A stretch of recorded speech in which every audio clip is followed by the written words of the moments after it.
Very good evening to each and every one of you. Many thanks once again for logging in to yet another episode of the Open House webinar from NSE.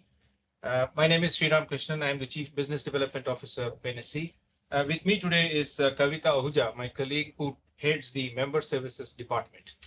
So Kavita, let me first start by asking you, a lot of people want to know what does the Member Services Department do? At a very high level, do you want to take a minute or so and just talk about what you and your big team do? Yes, good evening to everybody. So Member Services Department is a back office department for the trading team, various NNF product registration, NNF front end registration, Algo registration, CTCL registration, IBT registration, DMA. We look at the operational part of we are a back office support for for IPO and bidding related platforms. Perfect. Thank you. With that, we will dive straight into the questions. We have received, as usual, more than 100 questions from members all over the country. Thank you to each and every member who has helped us with these questions. So we've divided these questions topic-wise and just sort of combined, common questions across members. So let me start with API, extranet, notice, drop copy, etc. as the first topic. Yes, sir. So Kavita, the first question is around extranet API issues. Member feedback is that they frequently experience file delays, error screen pops up while accessing API, no simultaneous availability of files on API and member portal, important requirement of multiple or bulk download of files in extranet is required, and finally API is not developed by major vendors. Can Exchange work with a few vendors to make it easier for members? So what are your broad thoughts on some of these issues? Yeah.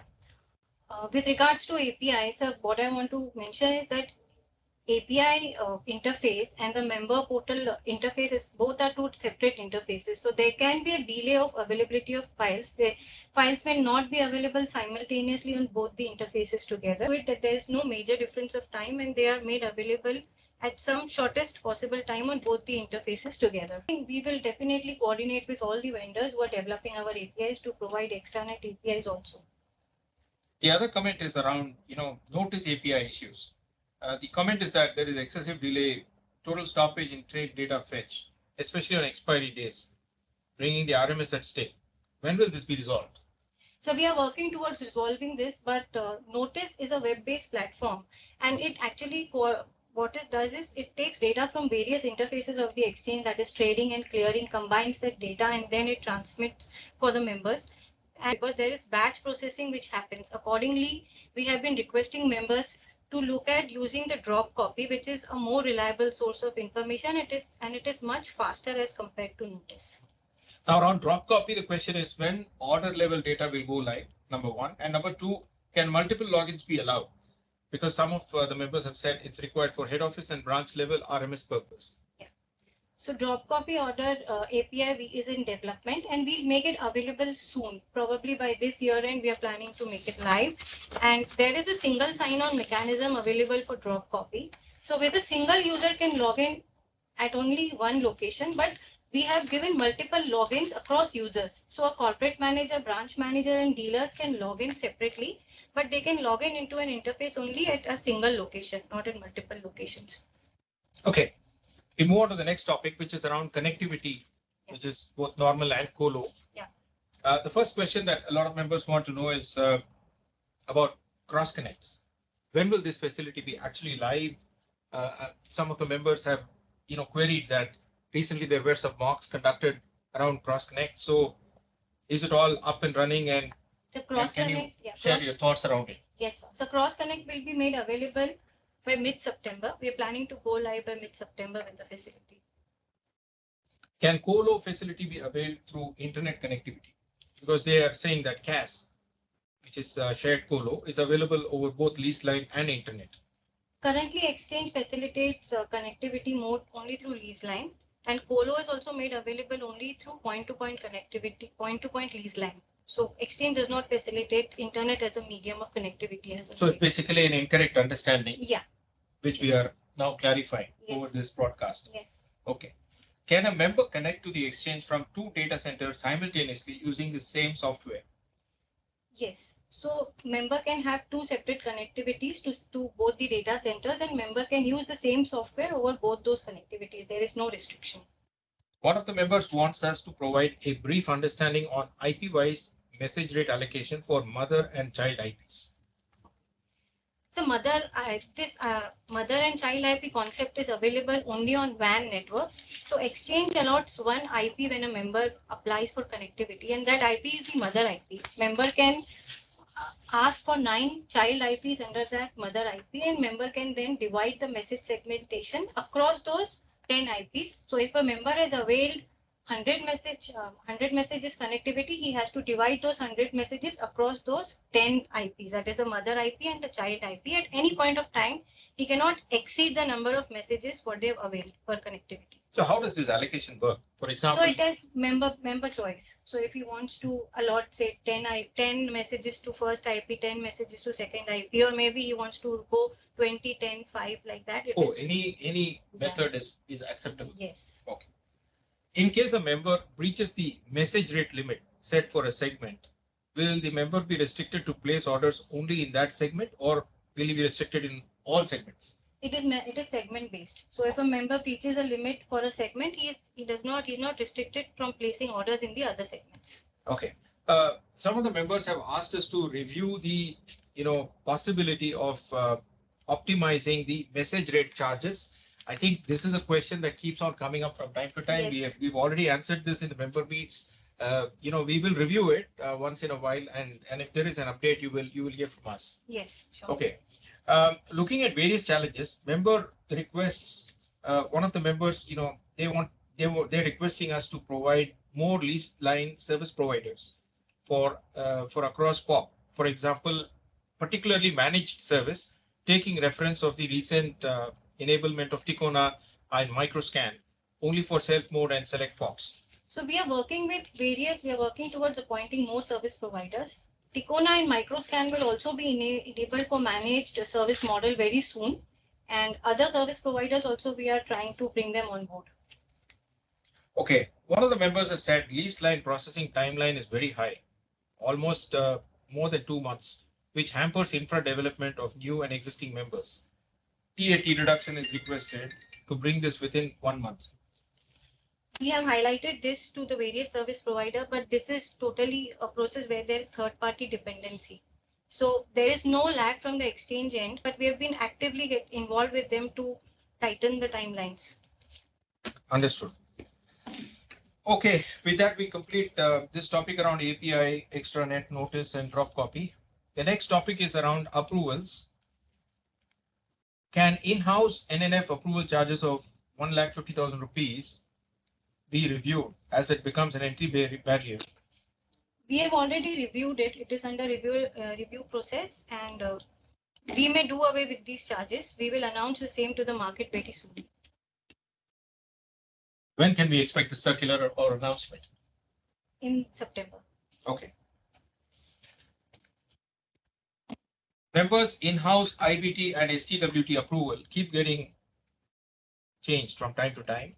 Do members have to apply every time for a small change as modification, or such small changes can be clubbed at periodicity and applied together?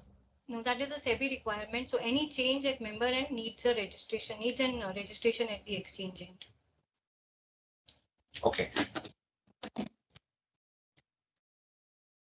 Are there any standardized formats prescribed by the exchange while applying approval for new versions of in-house CTCL? Yeah, basically when member is asking for an in-house CTCL registration, we ask for auditor's certificate and auditor's report, for which the formats are available in our consolidated circular for NNF registration, which is issued on June 28, 2023. Whereas there are two other documents, which is RMS write-up and product write-up, which is specific to a member, and that has to be as per the member's format. Okay. With that, we complete this topic around approvals. The next topic is around trading, mock, live, test market, simulation market, etc.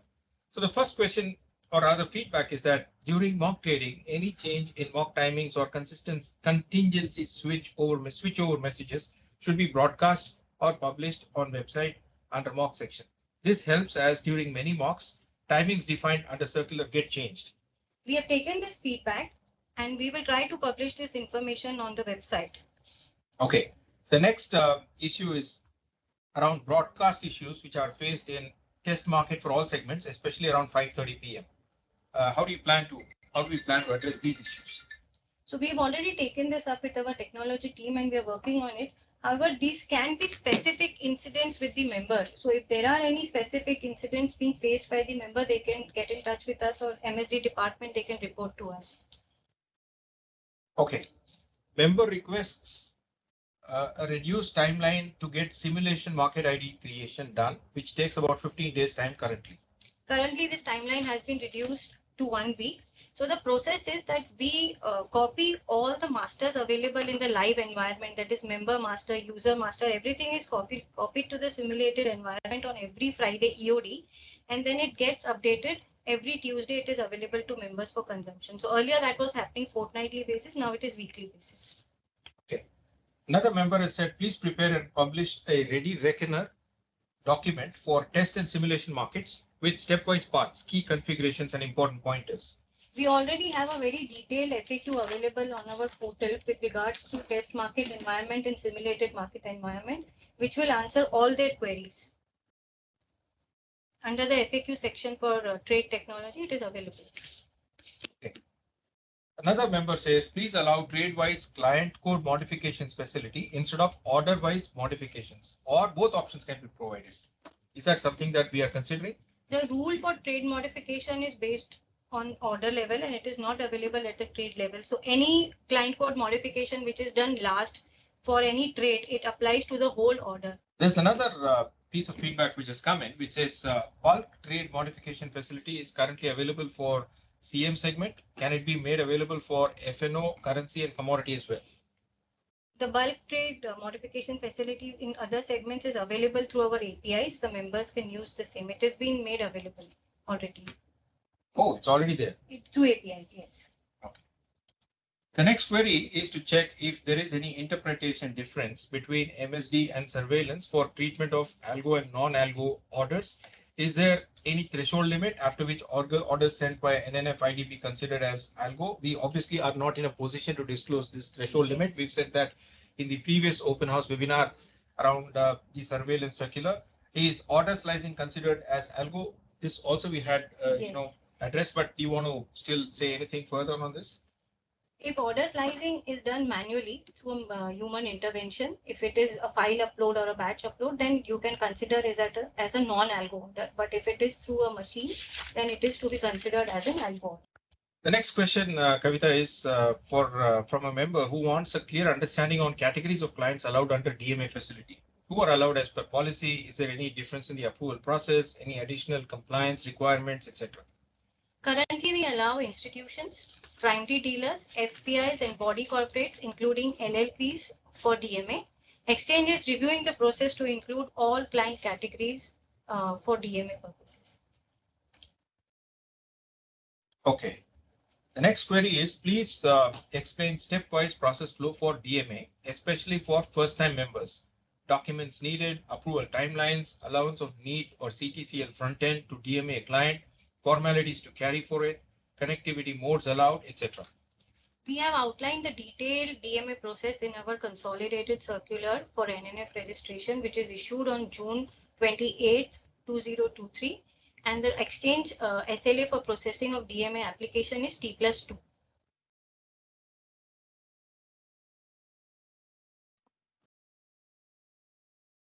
The next question is it required to procure a separate DMA algo approval for same strategy, which is already approved by member for CTCL usage?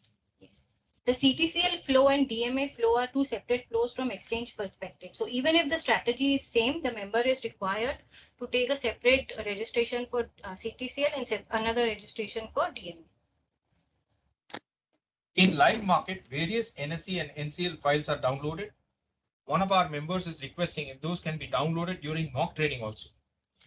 During mock trading, there are no obligations created. Hence, we are not downloading the files to members. However, in case if members require any trading related files, we can look at making those available after the mock. Okay, that concludes our section around trading. All the questions around trading and mock live test market simulation environment, etc. And we now enter the last set of questions around user IDs, both neat, NNF, non-neat, etc. So can pro orders be placed from multiple neat IDs in the same segment?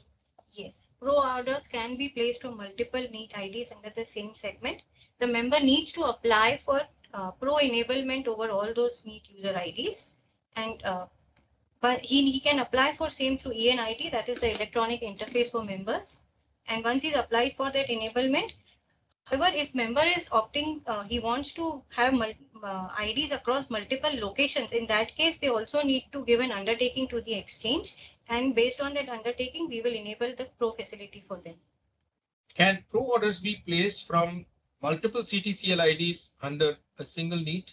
Yes, if the neat ID is enabled for pro facility, all the CTCL IDs under that neat ID can place pro orders. Okay. While creating dealer ID in CM segment over ENIT, certificate is not mandatory. How to avoid certificate registration number requirement? In case of capital market segment, the certificate requirement of certificate for dealer is optional. Accordingly, the dealer can leave that tab blank while he's applying for the user ID on ENIT. Is it possible to transfer or shift mapping of CTCL ID from neat user 1 at location A to another neat user 2 at location B without deactivation of the ID? No, without deactivation of the ID, transfer of 12-digit CTCL terminal is not possible, because at any given point of time, we need to have the data entity of mapping of the 12-digit ID to a single neat user ID. Accordingly, we don't allow that. Okay. Please briefly explain significance and usability of non-neat user type category. Also, please explain the process and any compliance attached to it. So non-neat user category is basically, it was devised to facilitate smooth functioning of the non-neat front-end applications. So non-neat user ID does not have any trading rights. It is not allowed to log in into neat or neat plus. Neither there is any requirement of any certification for that user ID. It is basically the only purpose what it serves is it allows to create the 12-digit CTCL terminals under it for non-neat front-end applications. Is there any timeline for neat corporate manager API? It is under development and we may introduce it very shortly. That would mean by September or so? No, maybe 2 months more. Two more months. Okay. Yeah. Okay. So by October or so. October or November, yes. Okay. Can there be a provision to log in to the corporate manager via internet in case lease line goes down during market hours? No, Exchange does not allow internet as a mode of connectivity. Okay. Please provide ready reckoner or detailed process flow for all different user ID requests and processing. That is neat, NNF, non-neat, etc. So members can refer to our consolidated circular on user IDs, which is issued on June 28, 2023. It is quite a comprehensive circular which will have answers to all your queries. Okay. And finally, there is some piece of feedback from one of the members about ENIT. He says ENIT allows only next day for CTCL ID activation request. Despite that, can member use that ID for same day? Can CTCL activation and deactivation happen on the same day? So CTCL activation can happen on the same day, but deactivation will happen only on the next day. So I think there's some confusion in the feedback given because we allow CTCL activation on ENIT also on the same day, whereas we don't allow deactivation on the same day. It is only it is allowed only on the next day up to next 7 days. So members can enter a date of any date up to next 7 days and apply for activation and deactivation both. Perfect, Kavita. With that, I think we've addressed all the queries that have come in from members. Let me take a couple of minutes and announce the names of members who have sent in these queries. We have received these queries from Alice Blue Financial Services, DBFS Financial Services, IFI, ICI Financials, Trade Genie Financial, Butterfly Broking, Next Billion Technology, Enrich Financial Services, Goodwill Wealth Management, Shareway, Fisdom, GeoJ, Trade Genie, Zebu Share and Wealth Management, Fires, Lotus Dew Securities, Park, Navia, and last but not least, Aditya Birla Money. Thank you once again for sending in these questions. It's been lovely, receiving these queries from you and also having this session with Kavita. So before I finish, I want to keep requesting members to constantly encourage us by sending us queries on every single topic that we come up with. We've already done quite a few sessions of the open house webinars. These Samvad sessions, as some of us like to call, are becoming increasingly popular and more and more in demand. We look forward to meeting you in yet another episode of the open house webinar very soon. Thank you and have a good evening.